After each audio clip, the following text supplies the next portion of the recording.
What is going on, ladies and gentlemen? Welcome back to Auto Auction Rebuilds. We are back with another new car purchase.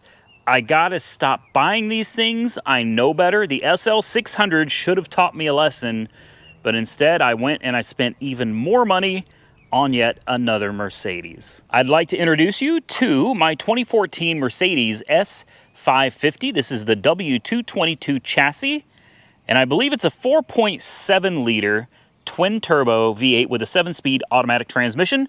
This is not the all-wheel drive. I did not opt for 4MATIC. It's rear wheel drive only. This is the newest Mercedes I have ever owned. The closest one to this would have been my 2013 S63 AMG that I ended up selling to Monkey Wrench Mike. So this is by far the newest and by far the most expensive. These cars, I was looking around at different newer model Mercedes, if you can consider 2014 new, but I was looking around and I found this one, and I'm a sucker for a bargain. And this one definitely fit the bill. They were asking on their website right around $25,000, $26,000 for this car. But I found it on Manheim, and on Manheim, they were asking $17,000. So I did what every good dealer does, and I sent them a lowball offer of $15,000, and to my surprise, they accepted it. So out the door with delivery, this thing came from Austin, Texas. It showed up just a couple days later, and here it is, parked next to all the other hoopties in my fleet here. $15,000, about $700-ish in fees. So you're looking at about $15,700 out the door. Let me tell you, this is a lot of car for very little money. Now, there is a catch to this car. It was sold as is on a red light. What that means is there are no guarantees expressed or implied. It's as is. It didn't say anything about whether the car was even drivable or what problems it could have. It does have 180,000 miles on the odometer, and I thought that's a lot of miles on a Mercedes. But there were a couple things really going for this car, which is why I decided to go ahead and bite the bullet. Number one, what I noticed is, even though it was being sold as is on the Manheim website, they had the car still listed publicly for sale on their own website down in Austin, Texas for $25,000-ish. So I'm thinking to myself, they couldn't possibly sell this retail to the public if it had a major problem, like a transmission or a rear differential or a severe engine problem. You couldn't sell it. So I thought maybe, just maybe, I crossed my fingers and I said maybe they just need to get it off their floor plan. Maybe it's a great car and there's nothing really wrong with it. Well, we're going to find out together in this video. Now, this is a one-owner car from Austin, Texas. It's been dealer serviced its whole life, and it's had a lot of services over the years, but here's one of the big ones. It just had the timing set completely done in it. The timing set is brand spanking new. That's a pretty big deal. And it's good that it's done because it's one less thing that I got to worry about. It's got tires that look brand new all the way around. They are Bridgestones, and the paint and body are in really, really good shape, with the exception of a couple very minor dings.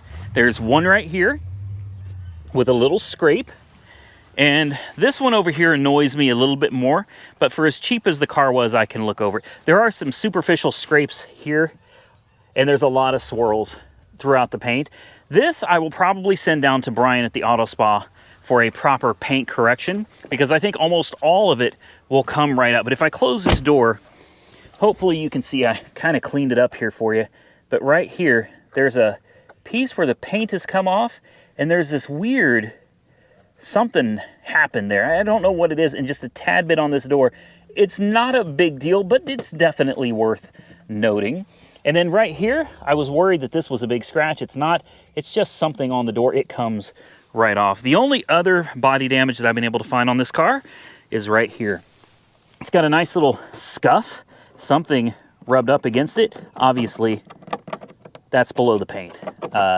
And the bumper right here has this unusual gap where it doesn't quite fit right there. I don't know what, I mean, it's secure.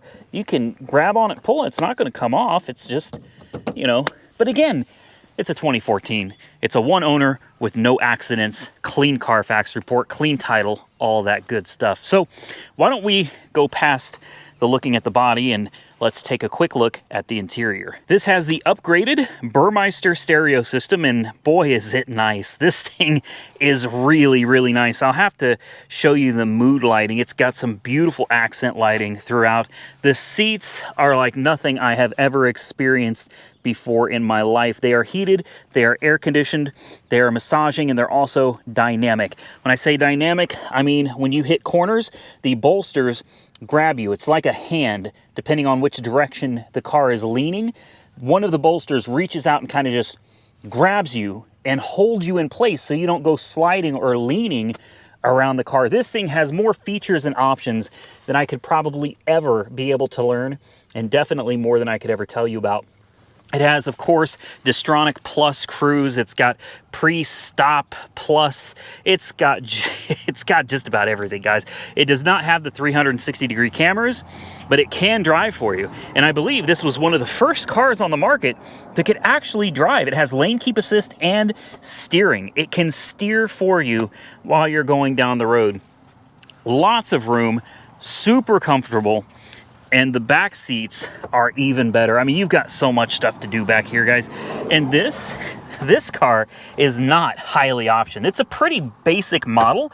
This one would have been probably, I think, right around $105,000. This has the sport package, although I don't even know what that includes. You got a little place back here to store your stuff. It looks like some vents or some speakers, something going on here. This seat, this has worn out. And you've got, it's not ripped, it just needs to be put back on. You know, I think you could pull this panel out here. Same on the other side. You need to put this stuff back in, probably heat up the leather, stretch it out a little bit, and you would be good to go. The headliner, beautiful. Of course, you've got dual sunroofs, beautiful panoramic sunroof. You've got just an empty little cubby here. You got some cup holders, which function, which is nice. Again, remember, this car has 180,000 miles on the odometer. That's a lot of miles. You got a 115 watt AC inverter back here, 115 volt. You've got your on and off for the rear vents. And on the doors, of course, you've got the Burmeister. Beautiful, beautiful. It looks like it's brushed aluminum. Absolutely gorgeous. You've got all your controls. You've got your rear windows with the sunshades, of course. You've got your rear shade, and then this is your sunroof.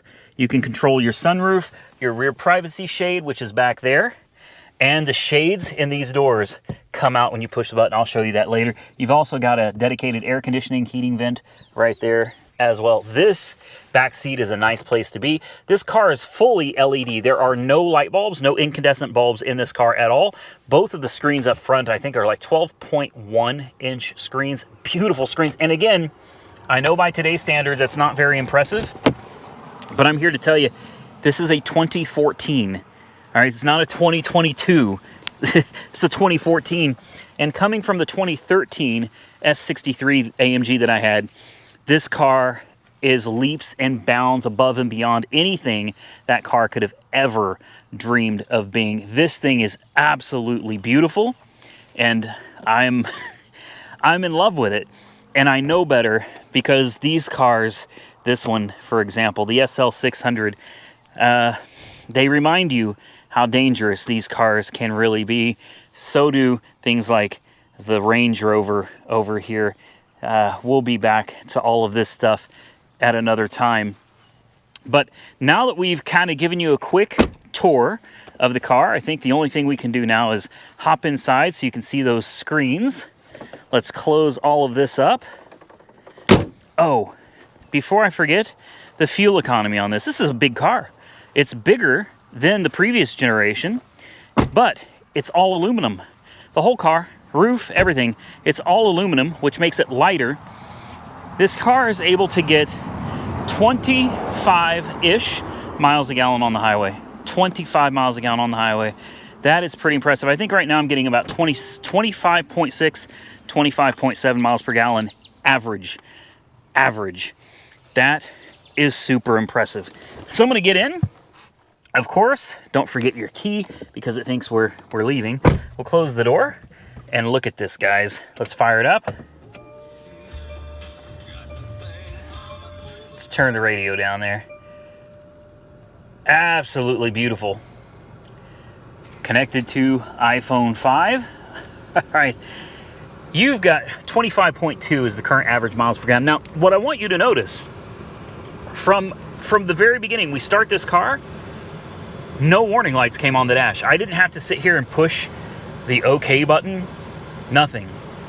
It all works. Over here, you've got your steering so it can steer itself, and you've got your lane keep assist. Both of these work. If I push them, DTR Plus steering is on. The next one, lane keep assist is on. It all works. It all works. Now, take a look back here at your privacy glass. And this is pretty cool, guys.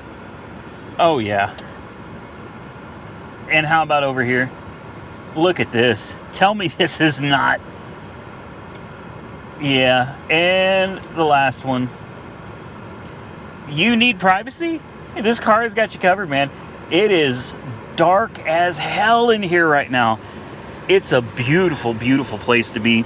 You've got your little command center down here. You've got comfort and sport mode. You got S and E. I haven't figured out what E is. Maybe it's economical and sport.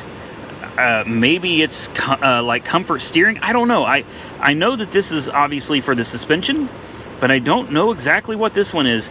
You've got your up and down. You can raise it up, lower it down. You've got eco mode, which oddly enough, everything on this car works, but this button does not seem to do anything. There should be a light there that lights up. It doesn't seem to come on, which is fine because I think all that does is turn on like an auto start and stop feature, which I don't care for those. You got car menu settings. By pushing these buttons, and these are a little sticky, you can get to your seat controls very quickly, by the way. And if you move over to massage, go down, you can start that massage, and you can move over to the passenger side, start their massage as well. Now, both you and your passenger are getting a massage. And don't forget to turn on your cooled seats. And if you want to adjust your passenger's seat from the front, push that button, and you'll see I can maneuver the passenger seat from where I sit. That's really nice. Get out of here, go back to your radio. We'll turn it down because I don't want to, but check out the Burmeister settings you've got over here. You can go to sound and take a look at that, guys. Your treble, your midtones, your bass, brushed aluminum. The graphics on this thing are absolutely phenomenal. Of course, you've got your car settings too. You can click that and it brings you over to your vehicle. Look at the animations. Very, very nice. This thing's got anything and everything you could really ever want from a car, in my opinion. But the most important thing to me when you're dealing with something like this is check engine lights and error codes popping up on the dash. Nothing. And no, I did not reset any codes. I have not hooked my scan tool up to this at all. It came this way, red light as is. It could have had any number of problems and it would have served me right because of how cheap I got this car for. You just can't buy these for $15,000. But again, it does have some mileage, 181,493 miles. All right, so she's not young. It's an older car. She does have some miles. But why don't we take it for a quick spin? Down here, you've got your cup holders. And then I think right here is like an ashtray. There you go. Center console, just a place to store stuff. Here you've got your cell phone. And these are touch. You don't have to push these physically. You can touch them. This car is absolutely beautiful, guys. And yeah, the important window works. As I know somebody's going to ask, but all the windows work like they're supposed to. One touch, express up and express down. You've got the clown face steering wheel that so many people talk about. It's one of the things that I guess once you see it, you can't not. This would be the smiling mouth. This would be the nose. And there are your eyeballs right there. So now you've seen the clown face. Why don't we take this beauty out for a quick ride and let's see how she does, because surely for the price I paid for it, something has got to be very, very wrong. All right, first drive. Before we get out of here though, hold on. The beautiful, beautiful backup camera on this thing. really nice resolution. I'm very, very surprised by the resolution of these two screens. Really, really beautiful. But down here, you have your temp gauge, which shows 200 degrees Fahrenheit, and it typically sits between 190 and 2. Over here, this one's a little different. Instead of showing empty or full, you've got 100%, and then it drops down almost like a battery, like an e-car, except this is gasoline. So yeah, I don't know. Push your home button, you can get to different parts of your screen here. Navigation. Road is not mapped, no surprise there. You can put your radio screen up here so it shows your radio. You've got media for your Bluetooth, your telephone, assistance info display. I don't even know what assistance info display is. I have no idea what that does. Last brake. Yeah, I don't know. We can get out of that though. But we'll go back to the trip because that's where I want to be, and that's how I track my fuel economy. All right, on the road. No noises? Let's give her some throttle.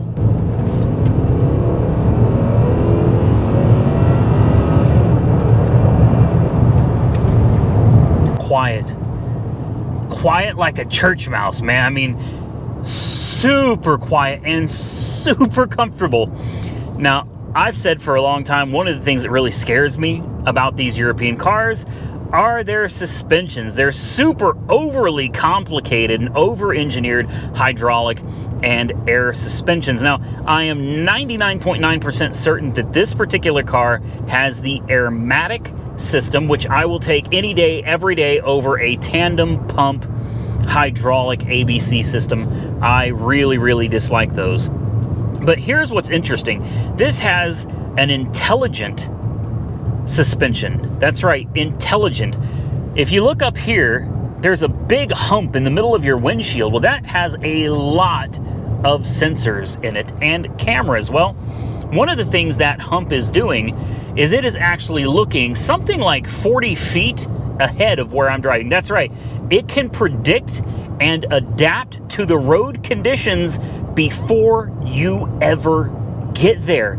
If you are coming up on a rough patch of road, it's going to see it, and it will tune the suspension in preparation for you hitting it. So by the time you get there, you won't feel anything. I can honestly say out of every car I've ever owned, and I have owned a lot of them, I've owned several S-Classes, I have never ridden or driven anything even remotely close to what this car is. When they called this the king of the road, I now understand why. The scary thing is, if you wanted to buy something like this new, again, you're going to be shelling out at least $105,000 for one of these cars. That's what they cost back in the day. And believe it or not, they went up to over $230,000. That's right, over $230,000 for an S-Class Mercedes. Absolutely insane. But then again, there's not many cars on the road that can do what this car does. You want to talk about the lap of luxury? Ladies and gentlemen, I'm here to tell you, at least from my experience, this is it. This is it. And the depreciation, oh my goodness, I feel bad for that last owner. He owned it from brand new, which means he shelled out whatever the MSRP was on this car new. He paid over $100,000 for this car, plus all the maintenance. He just had the timing set done on this, and I promise you that was not cheap. The car operates perfectly. Everything functions as if the car was still new. It rides, handles, drives, accelerates like a new car should. And I got it for $15,000. That beats the hell out of $105,000 at a minimum. Now, I'll be the first to admit that a deal like this is super rare. I took a risk, but I figured, hey, it's a $25,000 car. I'm getting it for 15 grand. So even if something major is wrong with it, there's room to play here, guys. There's some meat left on the bone. I expected that something would need to be done with this car. It had to have something wrong with it, right? Wrong. wrong. There is nothing wrong with this car mechanically, nothing. Even the suspension, the sunroofs, all of the blinds, every single thing on this car works like it's supposed to. And no creaks, no squeaks, no squeals, no clunks, no bumps, nothing. Shh.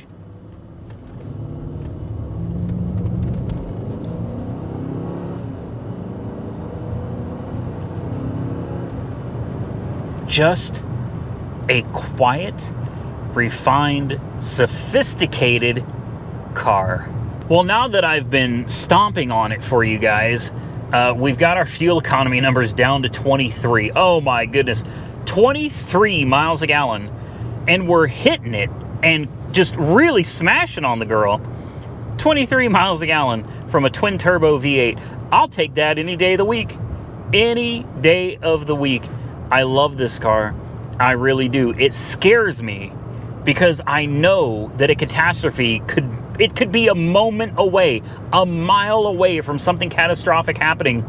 But like I already said, I've never driven or ridden in anything even remotely close to this car. And I really, really love it. Unfortunately, for video content, this car does nothing.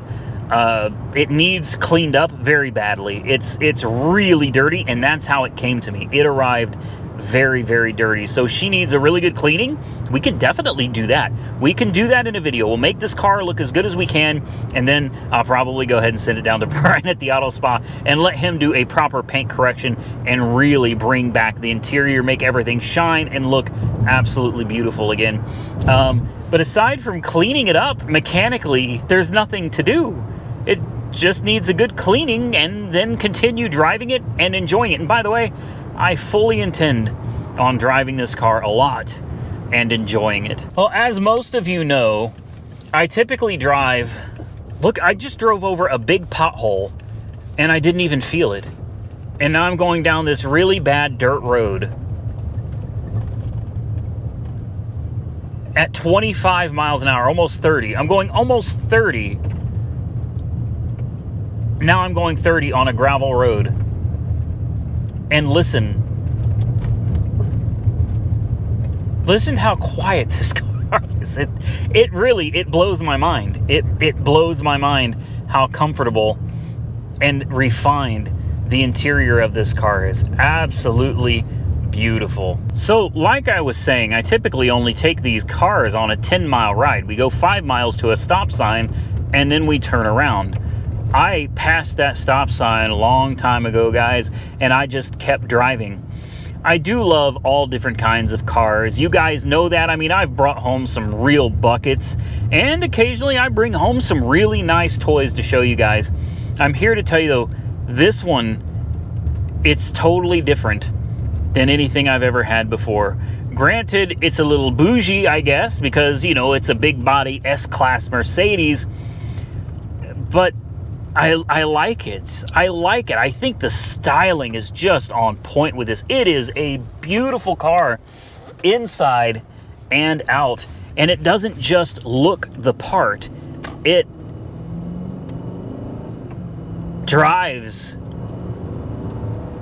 and handles just like you would expect it to. And I'm not even in sport mode. We're just cruising around in comfort mode. Now, as far as horsepower and torque and all that stuff, I don't have the exact numbers off the top of my head, but I do believe it's somewhere around 450, 460 horsepower and closer to 500 pound-feet of torque. She's a monster when you want her to be.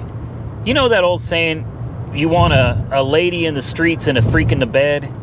That's this car. That's this car. That is exactly what this car is. Just a beautiful, sleek, sexy, elegant looking car. But if you want to get on it and you really want to rip around, man, she'll get it. And it will put a smile on your face every single time. So this just happened when I wasn't filming. There's a little white car in front of me, and for whatever reason, he decided to hit his brakes rather quickly, and I was a fair distance behind. I had my Distronic Plus running, which is basically the adaptive cruise control of this Mercedes, and I was not paying attention to this, but the car hit the brakes for me. The car actually slowed itself down and was able to resume and continue its original speed all on its own without any input from me at all. This is technology that is still, it may not be new, but it's still relatively young technology. And this car being a 2014 does it. That is absolutely insane. As you can see, we just rolled in and we've got no warnings. There's no check engine lights. Over here says passenger airbag off ×2 because there is nobody in the passenger seat. I think I might have purchased, I had to turn the camera on because I wanted to say this to your face. I may have purchased one of the higher mileage S-classes and the most perfect S-Class ever. Now, before I get out of the car, I definitely wanted to show you the sunroofs. You have both of them, and they open backwards from one another. And this giant piece of glass opens up into a vent. The back one does not do anything. And then one touch should bring it back down, and one more touch should close the shade. Same thing with the back. If we push it one time and let go, you'll see the shade back there closing up. How about that? Well, unless there's something that I'm forgetting. Oh, there is. I'm sure some of you that know about these cars are going to wonder if the soft close function works. So why don't we very gently close the door? Oh yeah. Yep. Now, the purpose of soft close, I don't understand. In my opinion, it's just one of those gimmicks that's going to break on you. But I do think it's kind of cool that if you don't get your door closed all the way, not to worry, the car will finish closing it for you. Now, there is one thing in particular that I really dislike about this car, and I'm here to tell you I love it. It's got sensors on the corners, so when you're in a drive-through, you don't scrape your wheels on the curbs. These sensors on the sides, front and back, give you a little gauge on your dashboard to let you know when you're getting too close to something so that you don't scrape your wheels. Now, speaking of the wheels, that is the one thing on this car that I just can't stand. I don't know how you guys feel about them, but to me, they look very, very plain. They don't look like a set of wheels that belong on an S-Class, and I'm sure they're factory. They're 245/50 18s. They're not staggered. These are Bridgestone Turanza EL 400 tires. Tires are like new, perfect tread. The wheels are in almost perfect condition. They look good. They present well. They just look so boring. I would love to find a set of maybe 20-inch AMG wheels and swap these out. But the truth is, they ride great, they handle great, and even though the wheels do present as a little bit boring, I think it's still a very classy big body Benz. Well, that pretty much concludes the video as far as the Mercedes goes. The Nissan Leaf, this thing is done, it's finished, and it's already up for sale at Copart. This one, unfortunately, is done, and it's in great condition now, except the auto auction that I bought it from lost my title, so I can't sell it and make a profit. Instead, the car has to just sit here until hopefully somebody somewhere someday finds the title to it. That would be nice, because this is money sitting here that's ready to go to its new home, and I cannot collect on it. And back to the European stuff. The old Range Rover, the 2011, she's looking pretty good. She's aired up. She's running. I'm going to have another video on this one because there's a couple more things we need to do to wrap up this vehicle to get it ready to go. I've got a new tire on the wheel. We've got a new battery. The battery is very important. We got to get that battery changed because this battery is completely shot. This one should be good. The SL600, well, this one continues to be a headache. This one continues to be a headache. That's all I'm going to say. I have been, actually now it's been 12 or 13 days as of the recording of this video. I was in discussions with, well, a company that I typically use for sponsorships when it comes to these European cars. And we were talking and things were good. And then just randomly, they didn't respond to me anymore. I sent a couple emails. I've gotten nothing back from them. And it's all kind of riding on that sponsorship, because I had $1,100 already in parts ready to order, and there's probably at least 500 or 600 more that I was going to pick up afterwards. But yeah, typically we have no problems with the sponsorships with them, but for whatever reason this time they're just not responding. So if I don't hear anything back from them, I'm not sure how much further I'll even be willing to go on this car, because that means everything is going to be out of pocket. There's a reason that most people don't go out and buy cars like these, and that's because they're really expensive to maintain, they're really expensive to fix, especially if they were owned and neglected by previous owners. And I'm thinking this one probably was. This one only has 92,000 miles, and look at all of the problems that we have with it. This one has 181,000 miles, and it's absolutely perfect for now. For now. I need to include that because we all know something will inevitably go wrong on that car. For now, though, I don't know what I'm going to do with the S550. It's a wonderful car. It makes me really happy. I enjoy driving it. And the fact that it's able to get over 25 miles a gallon, it makes it almost a perfect car for me. I really do. I probably don't look like the type of guy you would normally expect to be driving in an S-Class, but I don't care. It's part of the fun for me. I hop out with my plaid shirt and my ripped blue jeans and my Vessies, and people are like, whoa. It's kind of fun. I love the car, but I don't know what I'm going to do with it. As far as content goes, I don't see that it needs anything, but with that said, there's something we need to do in the next video. We need to get it on the lift. I can't get it on the lift for you today, or I would put it in this video, because the Cadillac broke. I'm sure some of you are wondering where the Cadillac is. The Cadillac is in the shop on the lift. Santa's Workshop and I took it out along with Nick. We took Nick with us, and we went to a car cruise down in Ada. And it was the first time taking the car out for a public cruise or cars and coffee type thing, and it broke. It did. It broke. So stay tuned for a video on the Cadillac, because we have to fix it.